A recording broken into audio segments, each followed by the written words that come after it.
그래서 여러분들이 이 기적 수업을 공부할 때 하나님의 아이디어들, 하나님의 의미들을 계속 제가 인식하라고 하는 것이, 하나님의 의미들에는 하나님의 목적과 뜻이 고스란히 들어있어서 그 의미들이 포함되고 연합되어서 이렇게 거대하게 문장으로, 구절로 이렇게 묶여서 나한테 인식이 되면 내가 그 의도와 뜻을 분명하게 알고 그 의도와 뜻대로 행할 수가 있게 돼요. 그 아이디어들을 주어서. 뭘 내가 공유하고 소통해야 되냐면 그 아이디어를 주어야 될 거 아니에요. 공유하고 소통해야 될 거 아니에요. 그러니까 그 아이디어를 공유하고 소통할 수 있게 그 아이디어들이 자신들이 나한테 와서 자신들의 목적과 의도를 알려주는데, 그 형식을 사용해서, 그 아이디어들을 사용해서 그 의도와 목적을 나한테 알려주니까 내가 그 의도와 목적대로 또 그 아이디어를 사용해서 그 의도와 목적을 실현하는 거예요. 실천하는 거예요. 그러니까 이 아이디어라는 것은 뜻이에요. 뜻은 아이디어예요. 이것은 공유됨으로 강해져요. 지금 제가 어디를 눌러도, 어떤 것을 눌러도 이 이야기들을 이제 여러분과 할 수 있을 텐데, 오늘 연습에 이게 지금 아무데나 이렇게 딱 펴도 이렇게 나오는 것들에서 이제 하나를 보자면, 오늘 연습의 목적은 너의 마음이 실제로 전혀 생각하고 있지 않을 때를 알아차리는 훈련을 시작하는 것이다. 생각이라는 게 하나님의 아이디어를 받아들이고 반응하고 주는 것을 생각하는 거라고 해요. 그러니까 공유와 소통이 생각하는 거예요.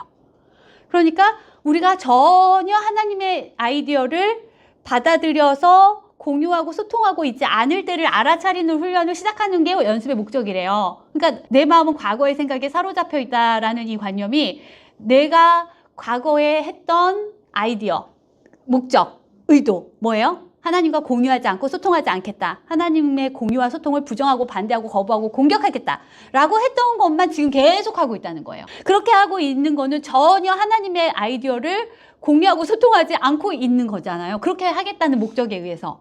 그렇게 하고 있지 않다는 걸 알아차리는 훈련을 이제 시작한대요. 어리석은 아이디어들이 너의 마음을 사로잡고 있는 한 진리는 차단된다. 공유하고 소통하겠다는 아이디어를, 내가 부정하고 반대하겠다는 어리석은 아이디어를 가지고, 공유하지 않고 소통하지 않겠다라는 아이디어를 가지고 있는 한 공유하고 소통하겠다는 아이디어는 차단된다. 진리는 차단된다. 너의 마음이 실체적인 아이디어들로 채워져 있다고 믿기보다는 그저 텅 비어 있었을 뿐임을 인식하는 것이야말로 비전으로 가는 길을 열어 젖히는 첫걸음이다. 공유하고 소통하면 채워지고 내보내서 충만하게 공유해주고 소통해줄 수 있는 풍요가 내 안에도 있는 것이고, 나는 그 풍요와 충만함을 또 주는 거거든요. 줄 수 있는 거거든요. 근데 이렇게 못하고 있으면 내 마음은 텅 비어 있는 거잖아요. 하나님께 공유받지 않고 하나님과 소통하지 않으면 내 안에는 아무 아이디어도 없는 거예요. 하나님의 아이디어는 없는 거예요. 단지 이 아이디어만 있죠. 공유하지 않고 소통하지 않아서 텅 비어 있겠다는 아이디어만 있는 거예요. 내 아이디어 자체가 그냥 그런 거예요. 공유하지 않고 소통하지 않아서 아무것도 의미하지 않는 채로 텅 비어 있겠다라는 아이디어인 거예요. 이게 다양한 형태를 가지고 있을 뿐이지, 이 목적인 이 아이디어 하나밖에 없는 거예요. 나한테 무의미한 아이디어. 그래서 이렇게 지금 내가 하나님을 부정하고 반대하고 공격하겠다는 아이디어들로 꽉 차 있어도 하나님의 아이디어는 하나도 없는 텅 빈 상태인 거예요. 그러면 우리가 가지고 있는 그 꽉 찬 아이디어들을 전부 다 하나님의 아이디어를 공유받고 소통한다라는 아이디어로 바꾸어서 실제로 다 공유받고 진짜로 소통하고 실제로 공유해주고 실제로 소통해야 해요. 형제들과도. 이제 우리가 그렇게 하기 위해서 이 하나하나의 아이디어들을, 의미를 인식해 보는데, 제가 많은 아이디어들을 사실은 매일매일 공유를 받고 소통을 하고, 그 다음에 형제들에게도 공유해주고 소통을 하는데, 뭐 그 아이디어가 어마어마해서 양적으로 치면 너무 어마어마하고, 그리고 그 아이디어들을 만났을 때 제 안에서 강력해지는 의지들이 정말 실로 어마어마해요. 막 매일매일 그 의지가 어마어마하게 강력해져요. 또 공유해줘야지, 또 소통해야지, 또 소통해야지, 또 공유해줘야지. 그러니까 이게 저를 살게 하는 힘이거든요. 이게 저의 그 존재성과 실제성의 원동력이에요.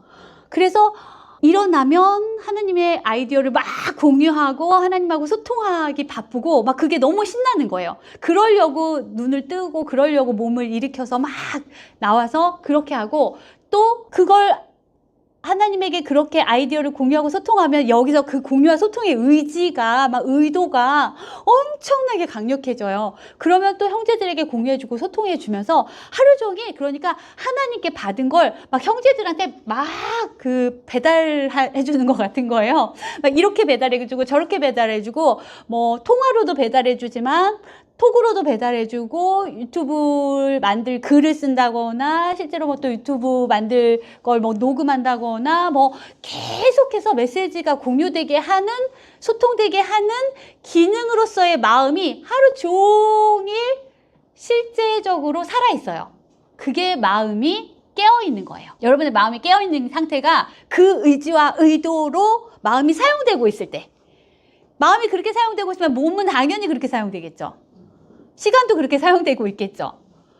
몸을 소통의 도구로 공유의 도구로 쓰라는 게 바로 이 얘기예요. 그러니까 하나님께 공유하고 공유받고 소통받는데 사용되는 마음 그리고 그것이 형제에게 공유되고 소통되도록 사용되는 마음 나는 소통의 채널이 되는 거잖아요. 소통의 통로가 되는 거잖아요. 이 기능이 마음의 제정신인 기능, 정상적인 기능이기 때문에 여러분들이 기적수업 책을 읽을 때 형제들에게 공유해 주는 것도 목적이고 하나님께 공유받는 것도 목적이에요. 그러니까 책을 읽으면서 하나님의 의도와 의미, 하나님의 목적을 그 하나하나 그 단어 안에 의미로 하나님이 다 부여해 놨거든요. 그걸 다 받아들이고 그 의도와 의미로 내가 강해져서 정말로 형제들에게 하나님의 생각은 이래요. 하나님의 의도는 이래. 하나님의 뜻은 이래요. 그리고 우리의 뜻은 버려야 돼요. 우리의 의미는 버려야 돼요. 우리의 사고체계는 다 버려야 돼요. 그래야 공유와 소통이라는 게 가능해요. 공유와 소통은 다른 게 있으면 공유 소통이 방해된다. 하나님의 것만 있어야 공유 소통이 된다라는 거거든요. 그러니까 지금 여기선 바쁘죠. 할 일이 많죠. 기적수업에서 말하잖아요. 너희 지금 할 일이 아주 많아 라고 얘기하는 게 하나님 거 받아들이고 우리 거 없애야 되거든요. 예. 우리 거 있으면 하나님 거 못 받아들이니까 우리 거 멈춰놓고 하나님 거 받아들인 다음에는 우리 거 없애버려서 다시 이 문제가 돌아오지 않게 해야 되죠. 그렇게 하는 강력한 의지의 표현은 내가 형제들에게 이걸 주는 거예요. 우리 모두가 다 그래야 해. 여러분들 다 그래야 해요. 하면서 주는 것만큼 내가 이 하나님의 의도와 의지를 공감하고 바르게 받아들이는 게 없어요. 이렇게 주는 거 외에는. 그래서 내가 이렇게 준다는 건 하나님의 공유하고 소통하겠다는 의지와 의도에 공감하는 거고 반응하는 거고 그리고 표현하는 거죠. 형제들에게로. 이렇게 해야 마음은 제 기능으로 살아있어서 잠든 상태, 사고장애의 상태에서 제 기능, 제 정신으로 깨어나는데 이렇게 하고 있는 이런 이 하나님의 의도와 목적이 내게 공유되고 내가 그 의도와 목적대로 이 마음이 제 기능을 하는 이 상태가 이성적인 상태예요. 제정신인 상태. 이 이성적인 상태는 이 아이디어들이 그러한 뜻을 가지고 있는 것이 바로 내게 공유될 때 그 뜻이 내게 인식돼서 나도 그 뜻을 공감하고 동의하고 같은 뜻을 가질 때가 나의 이성이 돌아온대요. 그러니까 이 이성은 성령에게서 내게 공유된단 말이에요. 그러니까 아이디어 안에는요, 모든 게 다 들어있어요.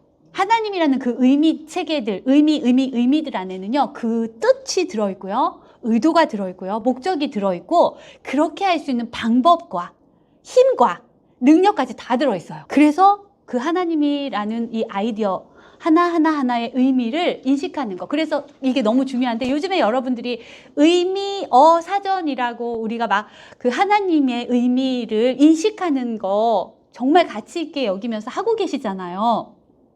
근데 성령이 가르쳐 주는 게 그거고요. 성령에게 배워야 하는 게 그거예요. 성령은 우리가 공유와 소통을 단절하겠어. 하나님을 부정하고 거부하고 반대하겠어. 하나님 공유와 소통의 사랑인데 공유와 소통의 사랑인 하나님을 부정하고 거부하고 반대하겠어 라는 의미들로 이루어진 사고체계를 만들었을 때 그것을 다 구체적으로 무효화시킬 수 있는 그렇게 하지 않고 공유하고 소통하여 사랑하는 방식들을 우리가 만든 의미마다 따라다니면서 다 재해석해서 아니 공유하고 소통하는 사랑하기 이걸 공유하고 소통하는 사랑하기로 바꾸자 하는 의미로 바꿔놓고 이걸 또 바꾸자 해서 우리가 구체적으로 바꿔놓은 거를 조정해 놓은 걸 따라다니면서 구체적으로 다시 바꿔놓은 사고체계란 말이에요. 성령이라는 사고체계가. 그래서 해석을 다 바꿔놔요. 우리도 하나님이라는 공유와 소통의 사고체계를 다르게 해석해서 공유와 소통을 반대하고 부정하고 거부하고 공격하겠다라는 해석으로 의미를 부여해 놓은 것을 성령이 하나님의 의미로 다시 우리의 의미를 뒤집어서 다시 해석해 놓아서 이 모든 메시지가 하나님과 공유하고 소통하자라는 메시지가 강화되게 해놨어요. 그게 기적 수업의 내용이기 때문에 여러분들이 우리의 의미로 읽으면 안 된다고 하는 게 무슨 말인지 알아들으셔야 돼요. 우리의 의미로 읽으면요, 우리가 부여해 놓은 의미로 읽으면 우리의 목적과 의도로 읽는다는 건데요, 공유와 소통을 방해하고 공격하고 반대하고 부정하겠다는 의도와 목적으로 읽어져서 이걸 어떻게 해석하냐면요, 이게 몸에 관계된 어떤 이야기거나 아니면 우리 생각 중에 더 나은 것을 추구하자는 이야기로 보이거나 이게 하나님이라는 이야기가 안 써 있고 에고 중에 나쁜 에고가 있고 좋은 에고가 있는데 나쁜 에고 얘 어떻게 바꾸지? 좋은 에고로? 이런 글로 보여요. 이 세상에서 하고 있는 마음 공부 같은 걸로 보여요. 이 세상에서 하고 있는 가짜 진리 추구로 보여요. 이 책이. 그렇게 하게 우리의 의도와 목적이 설정되어 있기 때문에 그렇게 이 공부를 하면은요, 하나님이 우리의 의도와 목적을 무효화시킬 수 있는 공유와 소통의 단절이라는 의도와 목적을 무효화시키는 공유와 소통의 아이디어를 주고 있다는 게 인식이 안 돼요. 그러니까 성령의 의도로만 이 책을, 성령이 해석해주는 의미로만 이 책을 읽어야 한다는 게, 그렇게 읽으면 하나님과 공유하고 소통해야 된다는 목적 하에 그분과 공유하고 소통할 수 있는 아이디어들이 대거 나한테 공유되고 소통되는 책으로 이게 보여요. 그래서 여기서 보이는 모든 아이디어들을, 그 의미들을 말이에요, 내가 배워서 이 아이디어로 하나님하고 공유하고 소통할 수 있어요. 마음은 아이디어로 소통하고 공유해야 돼요. 그러니까 그 의도가 들어있는 아이디어들을 내가 받아들이니까 그 아이디어들로 공유하고 소통할 수가 있는 거예요. 그 아이디어들이 다 공유와 소통의 아이디어니까요. 그러니까 이 아이디어들을 의미들을 성령이 해석해 주는 의미로 받아들여야 한다는 거예요. 왜냐하면 성령은 영에게만 유리하게 해석해요. 그러니까 공유와 소통의 사랑인 존재인 영에게만 유리하게 해석해요. 그래서 우리의 의도, 우리가 공유와 소통을 반대하고 저항하고 부정하고 공격하겠다라고 하는 것에는 조금도 편을 들어주지 않아요. 그렇게 해석을 할래야 할 수가 없어요. 성령의 해석대로 읽으면.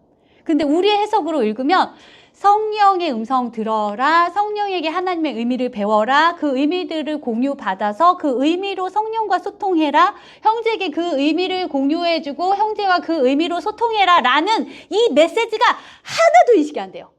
전혀 인식이 안 돼요. 기적 수업에 이런 메시지가 있다는 얘기를 누구도 하지 않아요. 그냥 이 세상에 이런 문제가 있고 저런 문제가 있고 이런 어려움과 저런 어려움이 있는데 이걸 내가 어떻게 용서하지? 이거 어떻게 용서하지? 뭘 어떻게 용서해요? 이걸 어떻게 용서해요? 난 못해요. 내가 만든 건데 이 겉의 형식 가지고 어떻게 용서하냐고요. 이 형식은 그냥 단지 거울에 비춰져 나온 상징인데 그 아이디어가 용서가 돼야죠. 그 아이디어가 공유하지 않고 소통하지 않겠다는, 분리되겠다는 이 아이디어가 용서되려면 공유하고 소통해야지 용서가 되거든요. 그런데 이 기적 수업이 그 내용이라고 아무도 말하지 않고 아무도 안 가르쳐 주잖아요. 기적 수업 공부하는 학생이든 교사든 누구든. 이 세상에 있는 이 문제를 바라보는 내 관점을 바꾸는 거다? 어떻게 바꾸는데요? 이 세상에 지금 일어나는 이 문제, 어려움, 이거 힘든 거, 이거를 바라보는 내 관점을 바꾸는 거다? 어떻게 바꿀 건데요? 부정적으로 봤는데 이제부터 긍정적으로 볼까요? 이러면 되나요? 이게 이 기적 수업의 공부가 아니라고요. 하나님의 아이디어로 공유하고 소통하는 존재이자 현존이자 실제였던 우리가 그렇지 않겠다라고 한 이 말도 안 되는 쓸데없는 아이디어 이 자체를 공유와 소통의 아이디어로 가름해서 바꿔버려야지 된다라는 게 기적이거든요. 근데 왜 나타나 있는 현상에 그냥 결과적으로 나타나 있는 이거를 바라보는 관점을 바꾸라고, 이거를 무의미하다라고 바라보는 관점인 성령의 관점을 가지라는 거예요. 이 결과에서 왈가왈부하는 건 무의미해. 네가 그걸 경험하게 만들어 놓은 원인 있잖아. 원인에 가. 이 공부는 원인에서 하는 공부고 원인에 관한 수업이라고 하잖아요. 결과에 관한 수업이 아니에요. 원인을 바꾸면 결과가 그냥 나타나니까요. 네가 공유와 소통을 단절하겠다고 한 그 의도, 그 목적, 그 원인, 그거 바꿔. 공유와 소통으로 바꿔. 그럼 문제 없어지잖아. 그 하나의 문제가 문제 여러 가지가 아니라 그 하나거든요. 그 문제 하나 바꾸면 공유와 소통으로 바꿔야겠죠. 그건 당연히. 공유하지 않고 소통하지 않겠어는 공유하고 소통하겠어로 바꾸면 되죠. 하나님의 생각을 공유하고 소통하겠어로 바꾸면, 그러면 그 문제는 사라지잖아요. 그러면 결과는 나타날 거잖아요. 이 공부라고 왜 말을 하지 못해요? 아무도 성령의 의도와 목적을 듣고 있지 않으니까요. 성령에게 이 의도와 목적을 넣어서 나에게 답으로 주신 하나님의 의도와 목적을 원하지 않으니까요. 그래서 기적 수업이 이상한, 그냥 세상이 다 하고 있는 마음 공부, 그냥 같은 계열이 돼버렸어요. 지금 이 책을 누가 쓰게 했는가가 중요하죠. 성령이 하나님의 응답으로 와서 성령이 쓰여지게 했으면 하나님이 쓰게 하신 거잖아요. 그럼 하나님의 의도와 목적으로 읽어야 마땅한 책이죠. 저자의 목적에 맞춰서 읽어야죠. 그 저자와 갈등하고 전쟁하고 있는 우리가 그 저자의 목적을 반대하고 부정하고 거부하고 있는 우리가 그걸 없애고자 하는 우리의 목적에 맞춰서 읽으면 되려나요? 우리가 읽어내면 되려나요? 우리가 이것이 기적수업이다라고 하는 그 정의가 정말 기적수업의 정의일까요? 우리는 여기에서 물러나야 돼요. 이 교사직에서 물러나야 되고, 이 저자직에서 물러나야 되고, 이 책의 해석자에서 물러나야 돼요. 해석을 받아야죠, 성령에게. 그리고 그 성령에게 받은 해석은 공유하고 소통해 주어야 돼요. 예.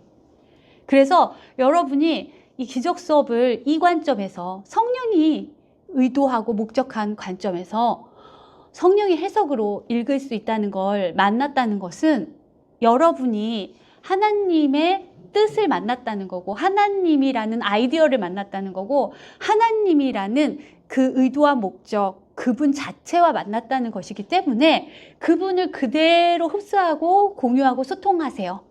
그리고 공유해주고 소통해주세요. 그게 그분의 목적이고 의도니까요. 이제 이 수업이 무엇인지를 제대로 알고, 이 수업이 의도하고 목적하는 바 외에 다른 의도와 목적은 있을 수가 없어요. 하나님 아들에게는 죄가 없으니까요. 하나님에게 다른 의도와 목적이 없으면 하나님 아들에게도 다른 의도와 목적이라는 죄는 없어야 되니까요.